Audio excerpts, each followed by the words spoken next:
পৃথিবীতে সেই মানুষগুলোই সফলতা অর্জন করেছে যে মানুষগুলো অলসতাকে দূর করে কাজকে বেছে নিয়েছে। অনেক মানুষ আজ সফলতার দ্বার প্রান্তে যেও কিন্তু পিছনে পড়ে গেছে, কারণ তারা কাজকে ভালোবাসে না, তারা কাজ করতে জানে না, তাই তারা সফলতা কখনো দেখা পাবে না।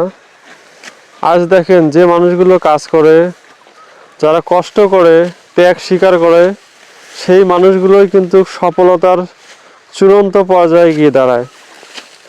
আমি ঠিক দাঁড়িয়েছি একদল খাঁটি মানুষের সাথে, যারা কাজকে ভালোবাসে এবং কাজ করে। দেখেন, সকাল হয়েছে, অনেক মানুষ কিন্তু ঘুমিয়ে আছে বিছানায়। তারা সেই শান্তির ঘুমকে, সেই আরামকে উপেক্ষা করে তারা মাঠে এসেছে সোনালি ধান কাটার জন্য। এই দৃশ্যগুলো আসলেই মনোমুগ্ধকর, সবাইকে আসলে বিমোহিত করে এবং আনন্দ দেয়। সবাই কিন্তু এরকম কাজ করতে পারে না, যারা কাজ করে তারাই শুধু সফলতা পায় এবং সফল হয়।